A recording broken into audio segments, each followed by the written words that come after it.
Hello and welcome to the Statesman Talk. I'm Ananya Dasgupta. On this episode, we are joined by Shyam Saran, President of the India International Centre in Delhi. Thank you very much for joining us on the show, sir. Over the past 6 decades, the India International Centre has remained a space for open dialogue and cultural exchange.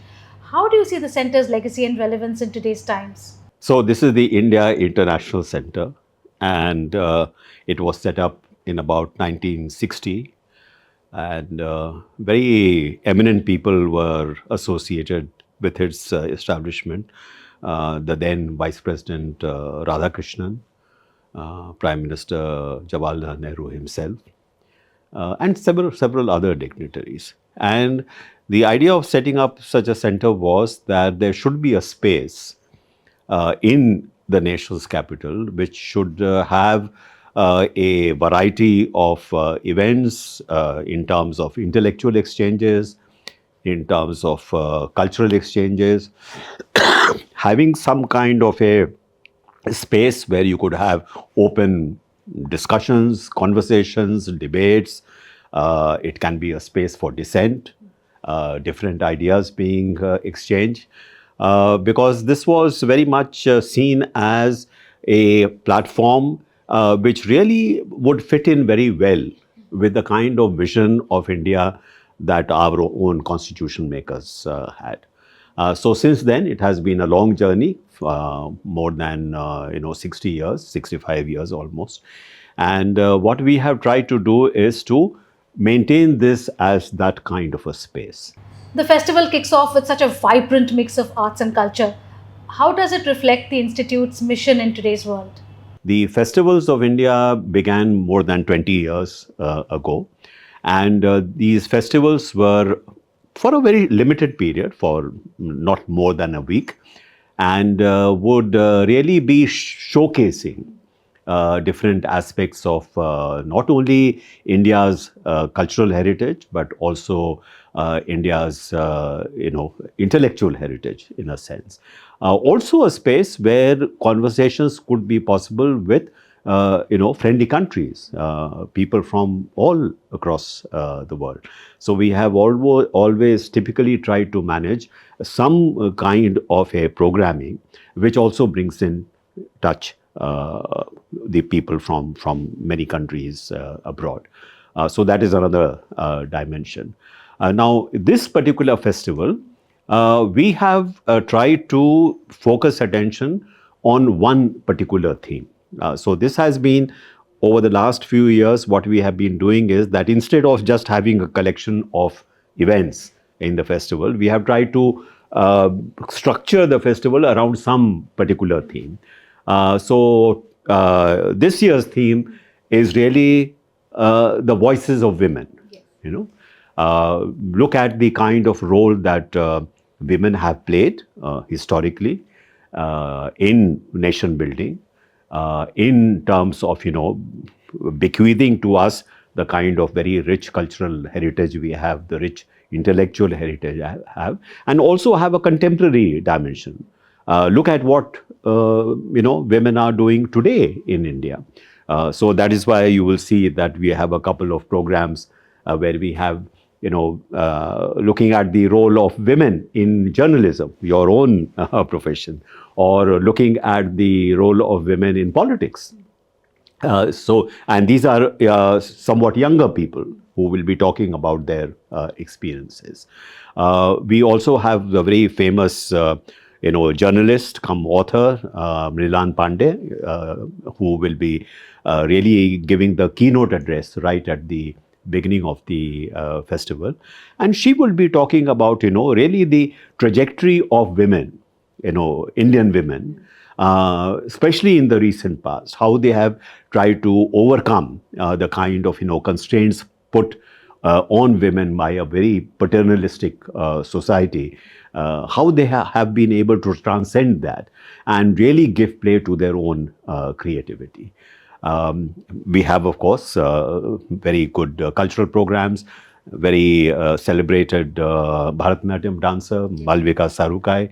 Her dance will be also a choreography which is also focusing on the different dimensions, emotions, sentiments relating to women. So that's basically encapsulating what this festival is all about. The exhibition Shunya, The Power of Zero, dives into women's untold stories through math and art.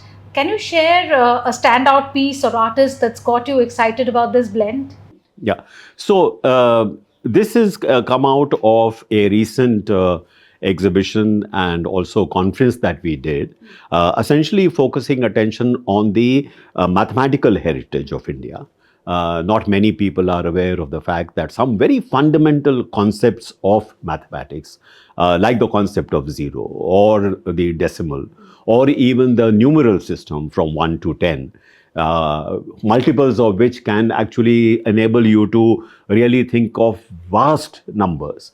Very few countries in the past had that kind of a conceptual, breakthrough in terms of, how do we really think about the world around us.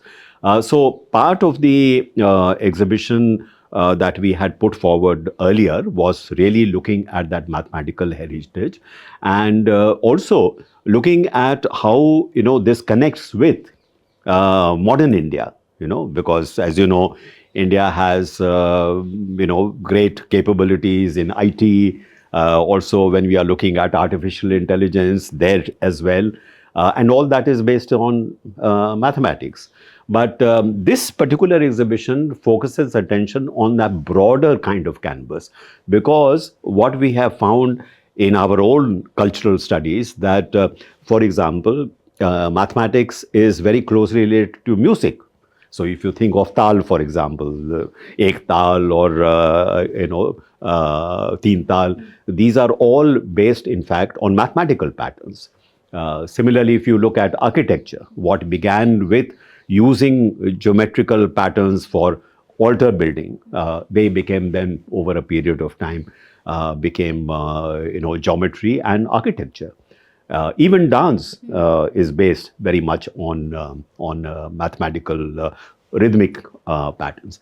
So what we wanted to do was that this particular exhibition, Shunya, will not only, of course, focus attention on some of those fundamental concepts, but look at those much more interesting connections between music and mathematics, or between architecture and mathematics, but also they would be looking at how we can see these concepts traveling from India, traveling from the subcontinent to Central Asia. From Central Asia, then traveling to Arab countries, and then from Arab countries being taken on by Western mathematics, because what is known in the West as Arab numerals actually are Indian numerals which went to the Arab countries. So that aspect of transmission is also very important. So we will have, for example, some panels which will be looking at how some Central Asian scholars, mathematicians, astronomers used, in fact, these Indian concepts to really expand their own knowledge about the world around us. This year's theme, Savanita, Thus She Speaks, focuses on women's voices. What sparked this focus? This Chinese leader, Mao Zedong, used to say that women hold up half the heavens.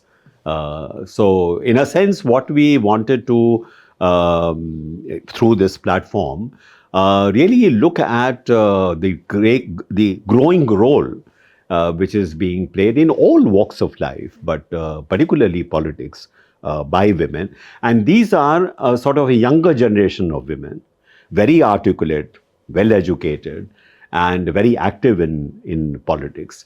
And they belong, as you can see, to different political parties. So the kind of work that they do straddles all the various political spectrum.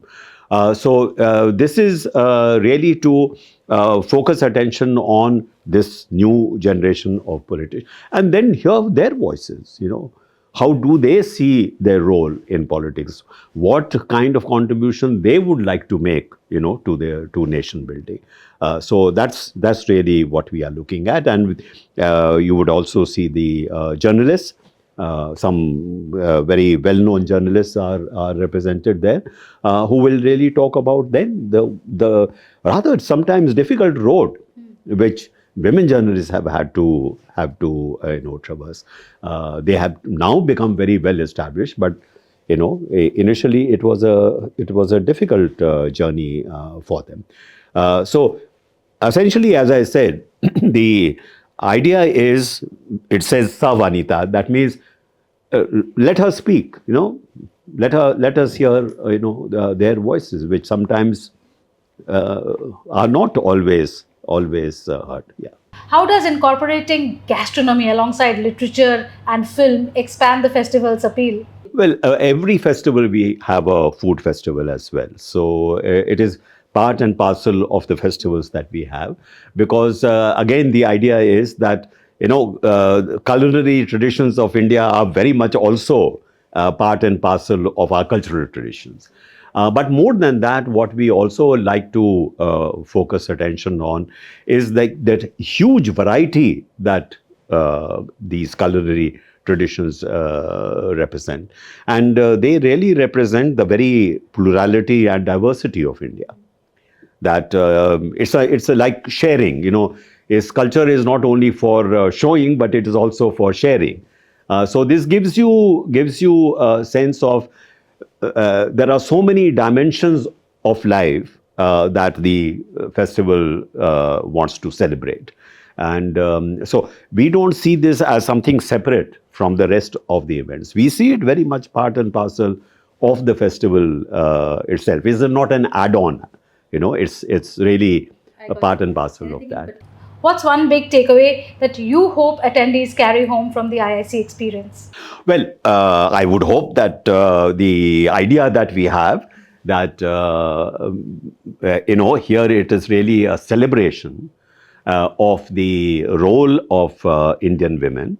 And if this festival is able to get across to people, that this is so much a part of our, cultural and intellectual heritage, how much contribution has already been made by the women of India, and how much promise there is for the future, because there is a mix of contemporary art as well as the cultural heritage that we are talking about, and not only culture in terms of dance and music, but also the intellectual heritage. That all this is part and parcel of that role that women have played and will perhaps play even more going forward. So that's the message that we want. But more than a message, this is not really saying, okay, this is the objective of the festival. The idea is, here is something that everybody can enjoy and feel good about. Yeah. Finally, as president, what excites you the most about the eclectic lineup? Oh, well, what excites me most is that once again we have a festival which probably one can say brings out the best that there is in our culture, in our intellectual heritage, because there is a sense that we have that particular richness, that kind of plurality which is really the hallmark of Indian culture and its civilization, one would say, is perhaps not fully appreciated by our own people. So the idea is to, through this kind of event, to make people aware of their own very rich heritage. And not just take pride in it, but really to see that as a kind of a foundation for what we can achieve in the future. Yeah. Thank you very much, sir, for joining us here on Statesman Talk. That's it then on this episode of the Statesman Talk. Don't forget to like, share and subscribe, and to visit the India International Center for the special Festival of Arts.